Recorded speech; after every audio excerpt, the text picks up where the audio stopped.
So tell me a little bit about the processes involved in making this album. Obviously, you spent a good 2.5 years touring around the world with the first album, and then at some point you decided you needed to take a bit of a break, obviously, to recharge the batteries and get ready to do a second album, another album.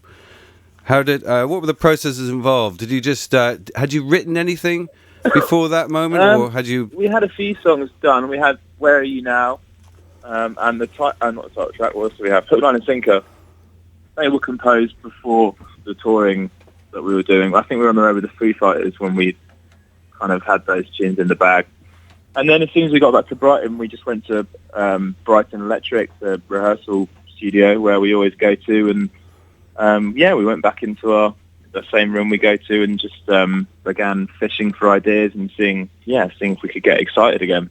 I read somewhere that you've got some kind of setup when you are actually on the road, some kind of place where you can lay down ideas. Is that true?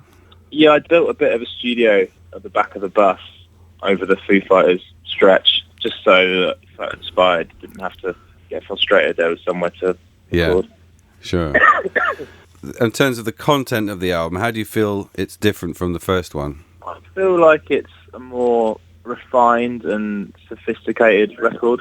I guess in a weird way it kind of feels like a debut. It feels like we had the opportunity to craft something with like a body of work in mind, whereas our first record is like this patchwork of demos, really. We never intended to make an album. We just cut a few tunes for a laugh.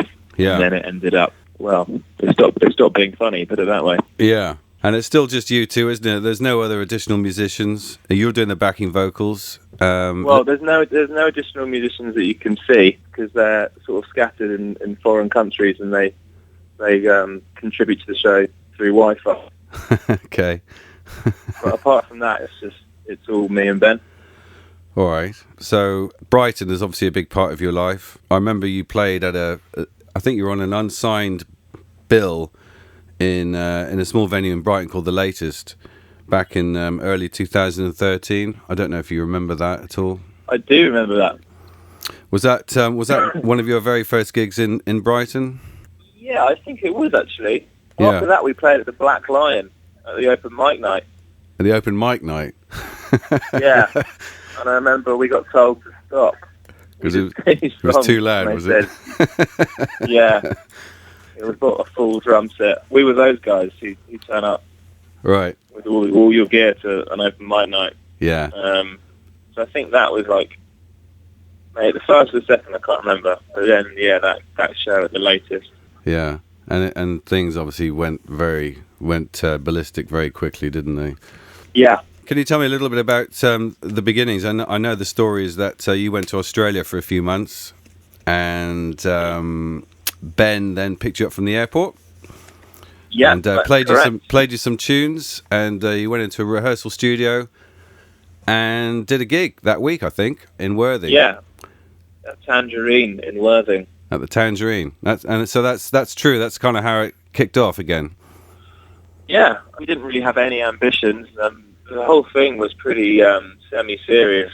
It was like we didn't have any intentions to be in a band that would look to make it or get a record deal or anything. It was we'd been in bands that had strived for that and tried to do that, and they were just boring to be in because it all became so serious and pretentious, and we just wanted to be in a band that was purely for fun. Yeah, it's kind of a very naive beginning. So yeah, when people always ask us, did you expect all this? It's like we didn't even expect to make back that 500 quid from the recording session.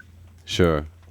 But I also read that when you put Figure It Out on SoundCloud, you were expecting a better response than you got. Yeah, well, I thought it was pretty good at the time, and I thought that it would go at least beyond my friends. Yeah. It didn't.